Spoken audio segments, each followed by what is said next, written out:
PTI का यौम तशक्कुर, parade ground में पंडाल सज गया। ऑपोजिशन लीडर खुर्शीद शाह की कप्तान पर तनकीद। पाकिस्तान में भारतीय हाई कमीशन के सिफारतकारों का तखरीबी कार्रवाइयों में मुलव्वस होने का इंकशाफ और बच्ची का बड़ों के लिए सबक। अस्सलाम वालेकुम and welcome to news wise. मैं हूं अंबर शमसी। यौम तशक्कुर का मेला इस वक्त उरूज पर है और इमरान खान साहब भी परेड ग्राउंड इस्लामाबाद पहुंच चुके हैं। इस पर भी बात करेंगे। इसके अलावा आज कुछ इंकशाफात हुए हैं भारतीय जासूसों की नेटवर्क की, इस पर भी तफसील से बात करेंगे। लेकिन पहले तो चलते हैं परेड ग्राउंड, जहां डॉन न्यूज़ के रिपोर्टर सोहेल भट्टी मौजूद हैं। ठीक है, अभी उनकी लाइन ड्रॉप हो गई, उस पर बाद में चलते हैं। लेकिन पहले तो कल जो है 3 नवंबर को TORs पर जुडिशल कमीशन पर बातचीत होगी, सुप्रीम कोर्ट में हियरिंग भी होगी। पैनामा लीक्स के केस में जो भी TORs इस पर तयन करना है, इस पर हमारे नुमाइंदा खुसूसी खुर्रम शहजाद ने एडवोकेट अकरम शेख से इंटरव्यू किया। उन्होंने इसके बारे में क्या बताए, पहले सुनते हैं। सुप्रीम कोर्ट ने मुख्तलिफ पार्टीज़ को कहा है कि अपने अपने TORs जमा करवाएं। वो TORs किस नौइयत के होंगे और उसमें सुप्रीम कोर्ट के भी अपने कुछ TORs देगी?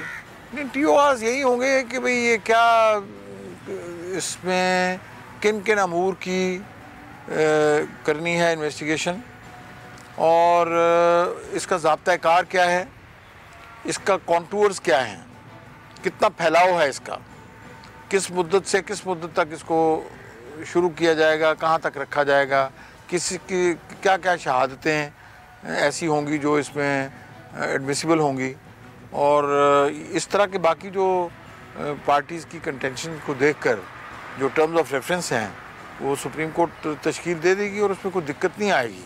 मैं समझता हूँ let the mills of justice grind slowly but surely.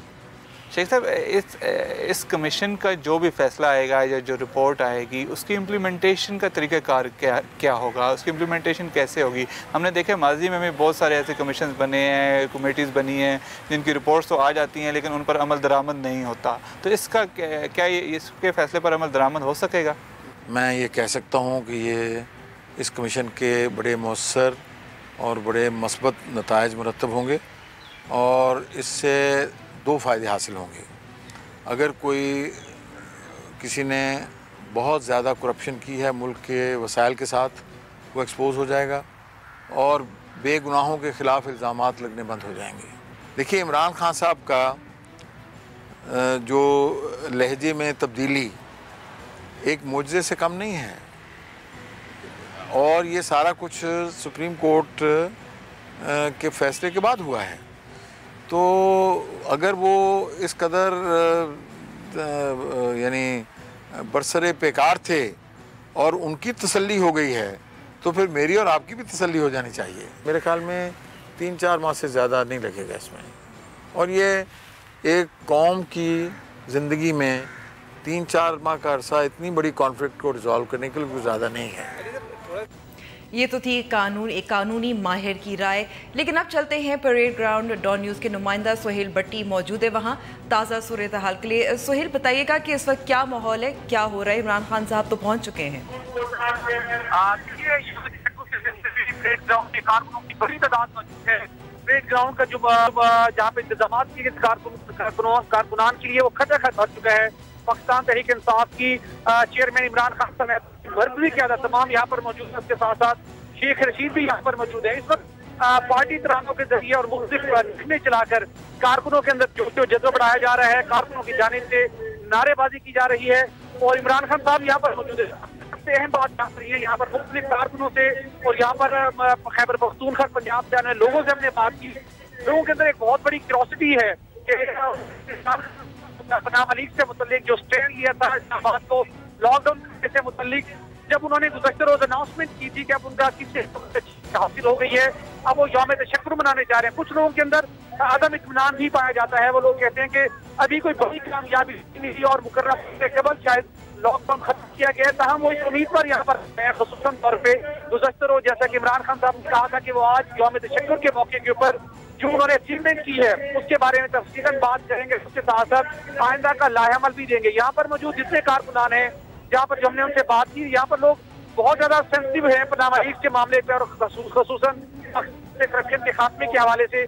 यही वजह कि आज अपने कायद से ये सुनना चाहते हैं कि उन्होंने पनामा लीक्स के हवाले से जो सुप्रीम कोर्ट से अब तक प्रोसीडिंग्स हुई हैं और जिसके बाद लॉकडाउन की कॉल वापस ली गई है, वो कितनी बड़ी अचीवमेंट है, और क्या वाकई ही इमरान खान साहब ने जो कारकुनान से वादा किया था कि जैसे वो कहा करते हैं कि उन्होंने जिंदगी में जो भी टारगेट मुकर्रर किया उसको अचीव किया है, क्या इस हवाले से जो टारगेट उन्होंने मुकर्रर किया था बद कारकुनान ने उन्हें सपोर्ट किया था कि पनामा लीक से मुतल्लिक शफात तहकीकात होंगी और जिम्मेदारान को कैसे किताब तक पहुंचाया जाएगा, वो किस हद तक कामयाबी मिलती है आज ये भी सुनना चाहते हैं। खवातीन की भी बड़ी तादाद मौजूद है यहाँ पर आए हुए हैं, लिबास बनाए हुए हैं, उसके साथ साथ फेस पेंटिंग बहुत ज्यादा की हुई है, उसका जज्बा बहुत ज्यादा है। सब लोग मुंतज़िर के साथ कि अपने कायद इमरान खान का वो खिताब सुने। अच्छा, कोई इमरान खान साहब के अलावा और भी जो रहनुमा है उनके खिताब करने की तवक्को है? किन किन की तवक्को है? जी बिल्कुल, इमरान खान से पहले दीगर जो उनके कायदीन है वो खिताब करेंगे। यहाँ पर मैं आपको बताता चलूँ कि चौधरी सरवर मौजूद हैं, शफकत महमूद मौजूद हैं, उसके साथ अमीन गंडापुर मौजूद हैं, फैसल वाडा मौजूद हैं, इमरान इस्माइल मौजूद हैं, आरिफ अलवी मौजूद हैं। कुछ रहनुमा इमरान खान से खिताब से पहले वो खिताब करेंगे, लेकिन इस वक्त जो सिलसिला शुरू हुआ है यहाँ पर इस यौम तशक्कुर मनाने का सिलसिला एक दुआ से किया गया था, जिस दुआ के अंदर ये भी कहा गया था कि सुप्रीम कोर्ट की जानिब से सुप्रीम कोर्ट के लिए इवन दुआ की गई कि वो जो करप्शन का मामला है, पनामा लीक्स का मामला है, उसको जल्द अज जल्द और बेहतर अंदाज में मंतकी इंजाम तक पहुंचाएं। उनके तकरीर के बाद अब जो उनके रहनुमा है तहरीक इंसाफ के, वो अपनी तकरीर का सिलसिला जारी रखे हुए हैं। उसके बाद मर्सी जो क़यादत है, मर्सी लीडरशिप है, वो तकरीर करेगी और उसके बाद मिलाकर इमरान खान खिताब करेंगे, जिसके अंदर वो सारे इस इशू के ऊपर जो उन्होंने टेकअप किया था उसके ऊपर तफसीलन बात करेंगे और आइंदा कलाहमल क्या होगा उसके हवाले से भी अपने कारकुनों को आगाह करेंगे। सोहेल, आपने पहले भी बताया था कि मिला जुला है वहाँ पे मूड, कुछ इत्मीनान का इजहार कर रहे थे कारकुनान, कुछ नहीं कर रहे थे, तो अगर थोड़ी सी और तफसील आपने बात की थी, मजीद जो कारकुनान वहाँ मौजूद है उनकी तादाद कितनी है, क्या मूड है वहाँ?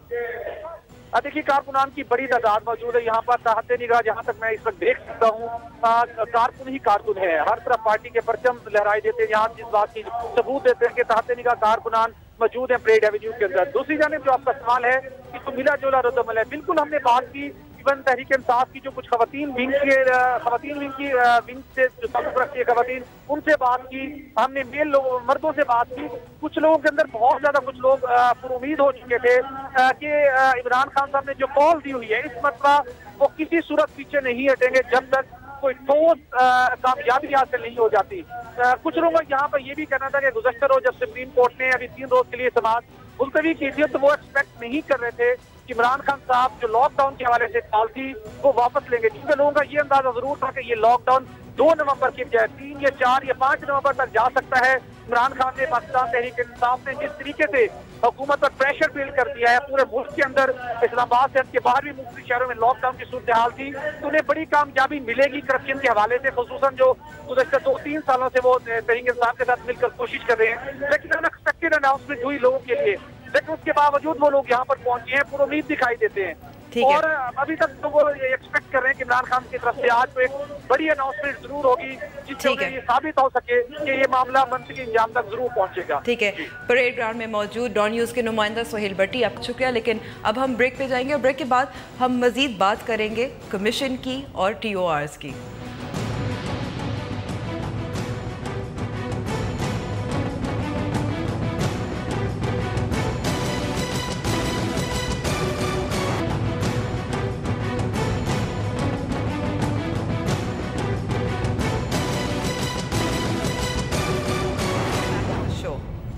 Judicial commission, TORs, Panama leaks, इस पर बात कर और PPP का क्या किरदार रहेगा इस सारे मामले में, इस पर बात करने के लिए हमारे साथ मौजूद है सेनेटर शेरी रहमान पीपल्स पार्टी की। बहुत शुक्रिया वक्त देने का शेरी रहमान साहिबा। पीपल्स पार्टी शरीक क्यों नहीं बनी, फरीक क्यों नहीं बन रही जुडिशल कमीशन में? जी अस्सलाम वालेकुम, बहुत शुक्रिया। देखिए, पहली बात तो ये है कि फरीक हम पार्लियामान में हैं, जो हम समझते हैं जमहूरी पॉलिटिक्स का, जमहूरी सियासत का मंबा है और ये एहतसाब का कलीदी अमल वहाँ से शुरू होना चाहिए। अगर आप सड़कों पर ले जाएं तो एक मसला बनता है, और अगर आप जवाबदेही से पीछे हटें तो मैं समझती हूँ फिर पूरी जमहूरी अमल का आपकी नफ़ी करते हैं। अब पहली बात ये कि अब आप देख रहे हैं हो क्या रहा है, हो ये रहा है कि एक कैफियत ऐसी बनी है कि जलसे जुलूस ठीक है, ये सबका हक होता है, और हुकूमत अमन बरकरार रखे ये उसकी ज़िम्मेदारी होती है। एक तरफ क्रैकडाउन, दूसरी तरफ लॉकडाउन, मुल्क शदीद इंतशार से गुजरा है। हम कोर्ट की बहुत एहतराम करते हैं, सुप्रीम कोर्ट ख़ास तौर पे। हमने तो अपने प्राइम मिनिस्टर को वहाँ हमेशा जवाबदेही के लिए बराह रास्त भेजा, उस अदालत उज़्मा ने प्राइम मिनिस्टर को हटाया भी जी, और हर बात सर तस्लीम खम रहा हमारी तरफ से कि ये जमहूरी इक़्तिदार के ये तौर तरीक़े हैं। अब देखिए टर्म्स ऑफ रेफरेंस की जो बात की जा रही है, ये तशवीश तो ये है कि देखिए अभी वो कहा जा रहा है कि कौन सा इदारा किस ढांचे के मुताबिक कौन नैब नहीं कर सकता, फला नहीं कर सकता। बात यह है कि टर्म्स ऑफ रेफरेंस जो हैं वो पीपल्स पार्टी की क़ियादत ने तैयार किए हैं, उस पर सारी अपोजिशन ने साइन किया है, और हमारा मुतालबा है कि उस बिल को पास किया जाए, बजाय इसके कि कोई ऐसे टर्म्स ऑफ रेफरेंस निकलें जो हमें काबिल कबूल ना हो, या एहतसाब के अमल को वो पायदार ना बना सकें, या वो इस तरह, या 1956 की एक्ट की बात की जाए। देखिए तो हम बहुत वाज़ेह पोजीशन रखते हैं, और ना हमने इस पर कोई कॉम्प्रोमाइज़ किया है, ना हम किसी ऐसी पिच पे ले गए जहाँ से हमें फेस सेविंग की ज़रूरत पड़े। ये तो नहीं हुआ है, और कुछ पार्टियों को आई थिंक जी एतजाज़ एहसन साहब का भी कुछ एक बयान आया था सामने कि जो सुप्रीम कोर्ट के पास ज़वाब्ता इखलाक TORs पर फैसला करने का दायरा इख्तियार नहीं है, तो TORs सुप्रीम कोर्ट कह रही है कि फिर अगर इत्तफाक नहीं हुआ तो वो खुद उसका तयन करेंगे। जी जी देखो टर्म्स ऑफ रेफरेंस जहाँ तक आप इस वक्त भी कह रही हैं वो बन चुके हैं, और उनको एक जॉइंट अपोजिशन की हिमायत भी है, बहुत इस पर काम हुआ है। तो आज सामने आपके एक मसला है, अब हमें ये नहीं पता कि किस मुद्दत में ये सुनवाई होगी। नंबर 2 इसकी तहकीकात कहाँ तक पहुँचेंगी। अब अदालत के हाथ तो मैं समझती हूँ, या किसी भी तहकीकाती कमीशन के जो हाथ होते हैं उसको बाहर तक पहुँचना होगा जहाँ ये असासों की बात की जा रही है, किसकी पहले जवाबदेही होगी। और इसमें देखिए दो राय नहीं कि सबको जो भी नाम पैनामा पेपर्स में आए हैं उन सब की तहकीकात होनी है बिला इम्तियाज़, इसमें कोई दो राय नहीं है। लेकिन सवाल ये बनता है कि जब पार्लियामान जो लॉ मेकिंग का एक सोर्स है, मंबा है, कलीदी सुतून है, आप वहाँ से बाहर ले गए हैं। और अगेन हम कोर्ट्स की बहुत इज़्ज़त करते हैं, हमने हमेशा कोर्ट की इज़्ज़त की है। तो अब बताइए कि ये मामला जाके फरीक बनने की क्या बात है। हम इलेक्शन कमीशन में भी ले गए हैं इस केस को, और 4 तारीख को शरी साहिबा PTI का ये मौक़िफ़ है कि अगर वो ये लॉकडाउन का जो धमकी है वो ना दी होती तो फिर सुप्रीम कोर्ट इस मामले को नहीं उठाता, क्योंकि अप्रैल में भी जब हुकूमती नुमाइंदों ने अपने TORs पेश किए थे तो उस वक्त तो सुप्रीम कोर्ट ने मुस्तरद कर दिए थे। देखिए सुप्रीम कोर्ट ने उस वक्त मुस्तरद कर दिए थे। अब जो भी अमल होगा, एक सुप्रीम कोर्ट में जाहिर है अब सुनवाई हो रही है, केस वहाँ तक पहुँच गया है, लेकिन आप पार्लियामान को अपने पावर से स्ट्रिप नहीं करना चाहते हम। और 4 तारीख को हमने सेनेट को रिक्वेजिशन भी किया हुआ है इसी मामले पर। और हमारा मुतालबा ये है कि हमारे टर्म्स ऑफ रेफरेंस, मुश्तरका टर्म्स ऑफ रेफरेंस जिसमें कोई फ़रीक नहीं है, तफरीक नहीं है, और सारे अपोजिशन इसमें फ़रीक है, उस पर एक इंक्वायरी कमीशन बनाया जाए जो आगे ये एहतसाबी अमल और ये इनकलाबी एहतसाबी अमल होगा पाकिस्तान के लिए, क्योंकि ये एक पहली दफ़ा डिक्टेटोरियल उससे निकलेगा, ढांचे से निकलेगा, जमहूरियत में लोगों को एक कॉन्फिडेंस और एतमाद आएगी, और ये एक सेंस आएगी पाकिस्तानी अवाम को कि हमारे जो जमहूरी नुमाइंदे हैं जो पार्लियामान में इलेक्ट होकर उनकी नुमाइंदगी करते हैं, वो अपने आप को भी एहतसाब के लिए हाजिर और अपने आप को समझते हैं। और एहतसाब हमेशा हमेशा सारी दुनिया में अगर मानी खेज होता है तो वो ऊपर से शुरू होता है। Accountability like responsibility has to start at the top because as you know the buck also stops there।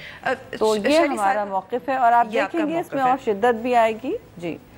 और पीटीआई का कहना कि जी जी मेरा ये इसमें कहना है कि पीटीआई का कहना कि वो अगर लॉकडाउन नहीं करते तो ये बात यहाँ तक नहीं आती।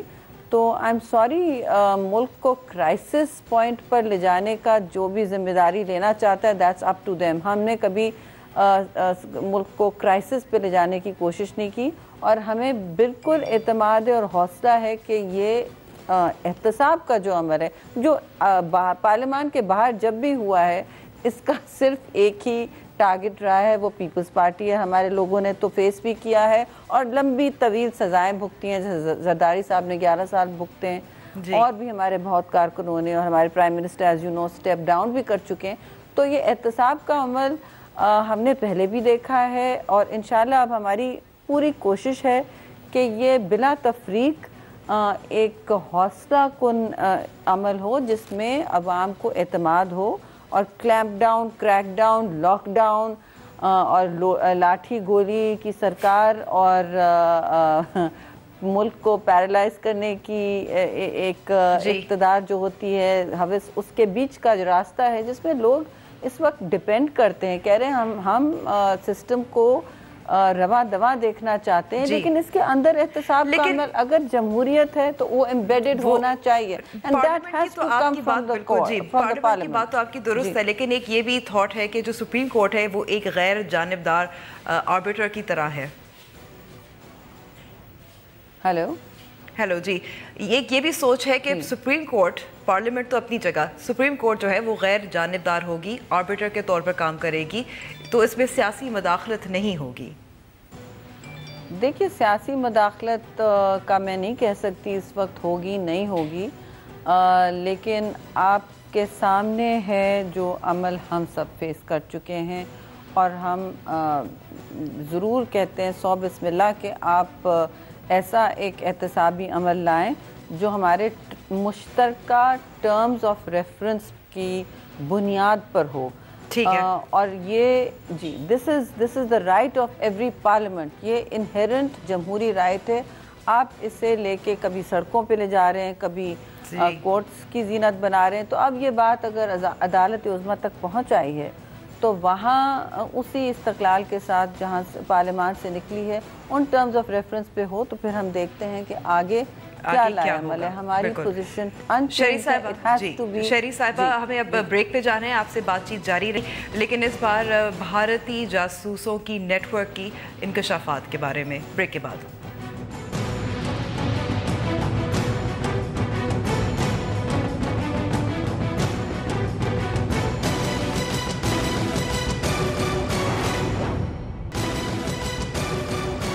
न्यूज़ वाइज में एक बार फिर खुशामदीद। उड़ी हमले, सर्जिकल स्ट्राइक के दावों, फनकारों पर पाबंदी और सिफारतकारों की मुल्क बदरी पहले ही पाक भारत ताल्लुकात में कशीदगी पैदा कर चुकी है और अब पाकिस्तान में भारतीय हाई कमीशन के सिफारतकारों के तखरीबी कार्रवाइयों में मुलव्वस होने का इंकशाफ सामने आए। ज़राए के मुताबिक राजेश कुमार अग्निहोत्री भारतीय हाई कमीशन में कमर्शियल काउंसलर के ओहदे पर तैनात थे और वो मुबैना तौर पर तकरीबी कार्रवाइयों में मुलव्वस और तकरीबकारी का नेटवर्क चला रहे थे, जबकि भारतीय हाई कमीशन में फर्स्ट सेक्रेटरी प्रेस इंफॉर्मेशन के ओहदे पर तैनात अफसर बलबीर सिंह भी भारतीय खुफिया एजेंसी के जरिए पाकिस्तान में तकरीबी कार्रवाइयों कराने के में सरगर्म अमल रहे थे। इसमें हम शरी रहमान से ही बात कर रहे हैं और शरी साहिबा, महमूद जो पाकिस्तानी हाई कमिश्नर के एहलकार थे उनको मुल्क बदर किया गया, उन पर इल्ज़ामात आए थे, तो ये सिर्फ एक टिट फॉर टैट रिस्पॉन्स है या ये कोई ज़्यादा संजीदगी इख्तियार कर चुका है ये मामला? जी, सबसे पहले मैं कहूँगी कि टिट फॉर टैट रिस्पॉन्स एक नॉर्मल डिप्लोमेटिक अमल होता है। ऐसा हर ममालिक की तरफ से होता है। अगर एक मुल्क ने किसी को निकाला है या मुल्क बदर किया है तो किसी भी वजह पर दूसरा मुल्क हमेशा ये इस तरह के रिस्पांस देता है। मगर ये जो इल्ज़ामात हैं जिस नौइयत के हैं और हसास हैं और वसी हैं और मैं समझती हूँ काफ़ी फ़िक्र और एक्शन के मुस्तहिक हैं, ये थोड़ी दूसरी नौइयत के हैं, क्योंकि जब भी स्पाइंग या जासूसी की बात की जाती है तो मैं समझती हूँ कि एक इसमें डेफिनेटली एक लेयर होती है नेशनल सिक्योरिटी ख़तरात की और हसासियत की। तो इस पर दो चीज़ें मैं कहूँगी कि हम पूरी दोपहर ये इस स्टोरी को सुनते रहे, ये गर्दिश करती रही कोई 1 बजे से ऑनवर्ड्स, और अब शाम हो चुकी है, 7 बजने को आ चुके हैं, लेकिन हमने कोई ठोस रद्द अमल पाकिस्तान की खारजा वजारत से नहीं सुना और ना हमने कोई इसका मरबूत और वाज़े एक ब्रीफिंग सुनी है कि जिस पर हमारा रद्द अमल क्या होगा और असल हक़ाइक़ क्या थे, पर्दापोश हैं या नहीं हैं, कितना बड़ा नेटवर्क था, ये किस तरह ये डिस्कवर हुआ। शायद बहुत सारे फैक्ट्स जो हैं, हक़ाइक़, हम नेशनल सिक्योरिटी की वजह से नहीं सामने ला सकते, लेकिन इस क्या हाई कमिश्नर को जो इस वक्त नॉर्म होता है, जो रिवायती अमल इस वक्त होता है कि हाई कमिश्नर को बुलाया जाए और उनसे ये ऑब्वियसली फॉर्मल तरीके में जी सवाल किया जाता है, डेमाश किया जाता है, मैंने ये अभी तक नहीं सुना है। तो ये मुजरिमाना खामोशी क्या है, किस तरह पाकिस्तान का ये और हमारी रियासत का मुकदमा लड़ा जा रहा है। जिस तरह यूनाइटेड नेशंस में एक तकरीर में आपने कुलभूषण यादव की भी बात नहीं की, आप एक माजरताना रवैया रखते हो या ये गफलत इस नौइयत की है, इस स्केल की है कि हमारा बिल्कुल केस ही डिफ़ॉल्ट में चला जाता है। आजकल तो आप इलेक्ट्रॉनिक और सोशल मीडिया डिजिटल दौर ऐसे कहा जाता है, तो मतलब मोहलत तो घंटे की भी नहीं होती रियासतों को, और कुछ ना कुछ अगर वो नहीं बताना चाहते या एक्शन के लिए टाइम की ज़रूरत होती है, जो होती है इस किस्म के केसेस में बिल्कुल ज़रूरत होती है मुताला करने की कि फैक्ट्स क्या हैं और हम एक्शन के हमारे ऑप्शंस क्या हैं, और फिर आला क़यादत से कंसल्ट भी करना होता है। लेकिन यहाँ तो कुछ अजीब गुमगू और तजब्जुब की कैफियत में आवाम को रखा हुआ है कि पूरा दिन गुजर जाता है, बात नहीं की जाती, कुछ बताया नहीं जाता। Pakistan ends up looking dysfunctional. अफसोस से मैं ये कहूँगी कि ये तरीका खारजा पॉलिसी के हवाले से, जैसे पीपल का एक मुतालबा तो ये भी है कि खारजा वज़ीर खारजा को भी नामजद किया जाए। जी, ये कोई हमारी ज़ात से मुंसलिक, इससे कोई हम कल इक़्तिदार में नहीं आ जाएंगे या ना हमारी कोई कल रेटिंग्स बढ़ेंगी ना वोट्स बढ़ेंगे। हम इस रेटिंग्स वॉर में हैं ही नहीं जो दूसरी तंजीमें करी। खारजा वज़ीर अपॉइंट करके किसका फ़ायदा होगा? पाकिस्तान का फ़ायदा होगा, और इस हुकूमत की भी मैं समझती हूँ कुछ एक्सेप्टेबिलिटी बढ़ेगी। लेकिन मसला ये है कि हमें we have to think of Pakistan कि जी हमारा किस तरह केस लड़ा जा रहा है, क्या कन्वीनिंग पावर है, कौन कोऑर्डिनेट कर रहा है इस बहुत ही अहम और हसास वजारत को, कौन टेलीग्राम्स पढ़ रहा है। 10-10 दिन मैंने सुना पड़े रहते हैं वो केओस की कैफियत में कि कौन एक्शन लेगा, किसी का कुछ। आई एम सॉरी, मैं ज़्यादा और इस पर तनकीद नहीं करना चाहती फॉरेन ऑफिस पे, because there a post office right now, और ये कलमदान इस वक्त अपने पास रखा हुआ है प्राइम मिनिस्टर नवाज शरीफ ने। He obviously can not handle it. वो वैसे ही एहतसाब ज़दा एक प्राइम मिनिस्टर हैं, इस वक्त वैसे ही ख़ुद ही ज़ाती तज़ब्ज़ुब का शिकार हैं। पूरे मुल्क को और ख़ारजा पॉलिसी को देखने का जो एक 24/7 जॉब है इंफॉर्मेशन की तरह, तो किस तरह ये संभाल पाएंगे और क्यों किसी को एतमाद में नहीं ले सकते? Do they not trust anybody in their cabinet? मुझे ये समझ नहीं आता कि एम्पावर्ड मिनिस्ट्रीज़ के बग़ैर काम कैसे चलेगा। क्या फ़ौज ही को ये काम उठाना पड़ेगा? और उनका भी कहना ये होता है कि भाई जब आप वैक्यूम छोड़ेंगे, जब आप खला छोड़ेंगे, तो हमें भी जवाब कोफ्त होती है, जवाबदेही किसी को तो देनी होती है। तो नेशनल सिक्योरिटी पूरी उनके हवाले हो जाती है, फिर कंप्लेन करते हैं सिविल मिलिट्री डिवाइड है। तो देखिए, इस तरह जमहूरी हुकूमतें नहीं चल सकती।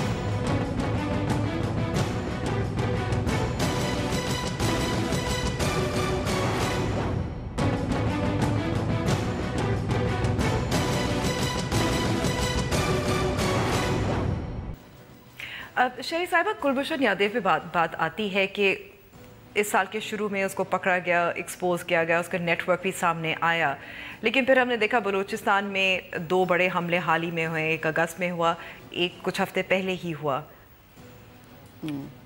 तो वो नेटवर्क वो जो मालूमात है, वो जो इंटेलिजेंस है, उसका फ़ायदा क्या हुआ?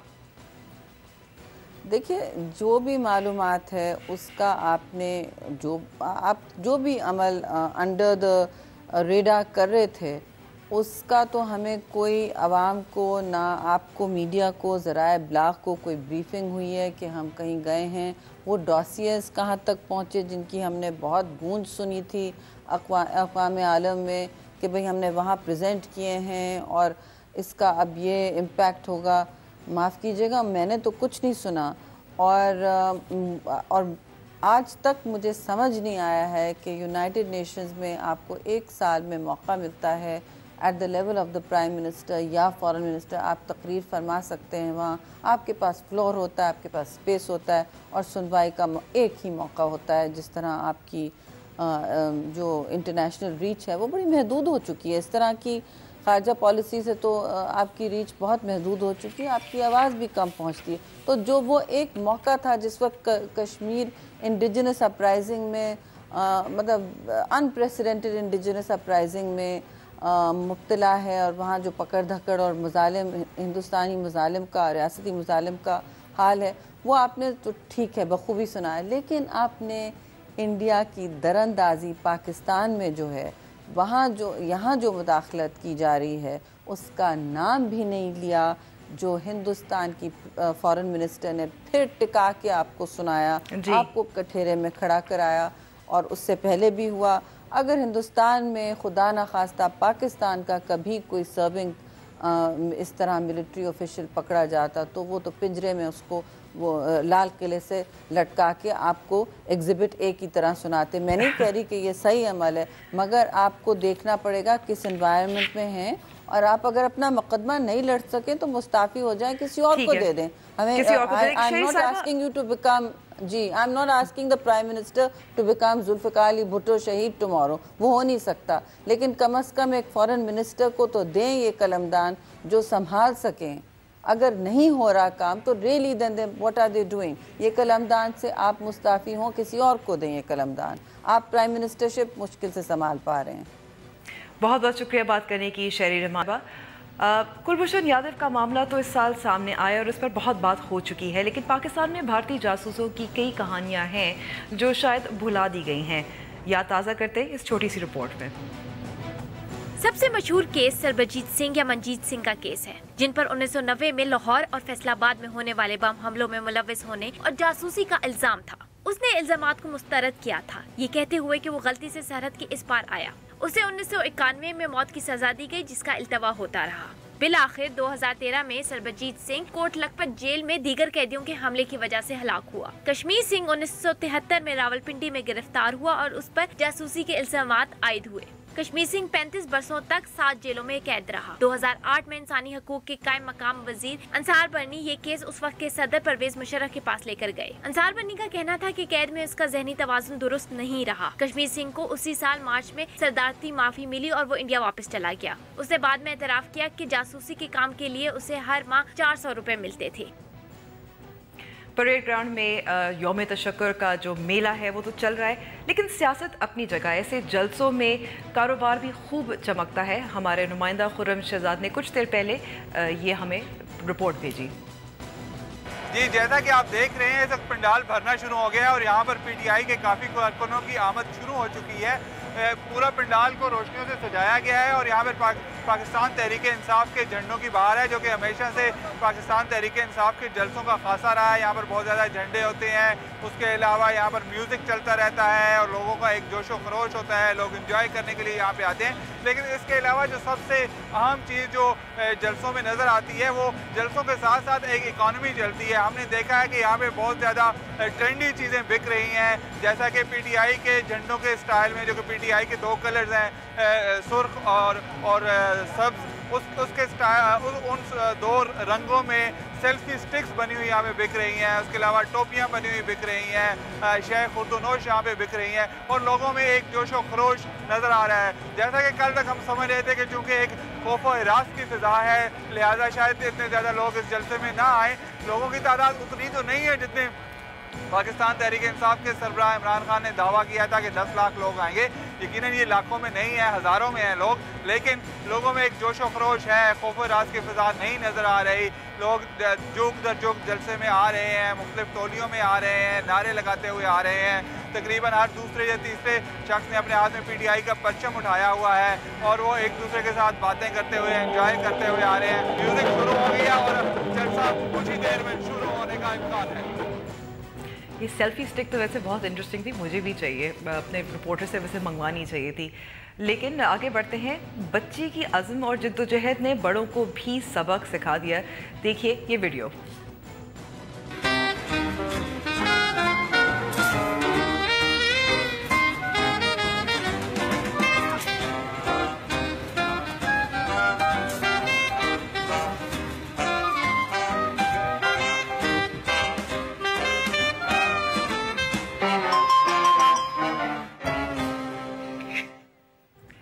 सोलहवीं बार वो कामयाब रही, लेकिन वो डटी रही। प्रोग्राम का वक्त अब ख़त्म हुआ है। अगर आप हमसे रब्ता करना चाहें तो हमारा फेसबुक पेज और ट्विटर हैंडल मौजूद है। मुझे इजाज़त दीजिए। देखते रहिए डॉन न्यूज़। मज़ीद ख़बरों और तज्ज़ियों के लिए खुदा हाफ़िज़।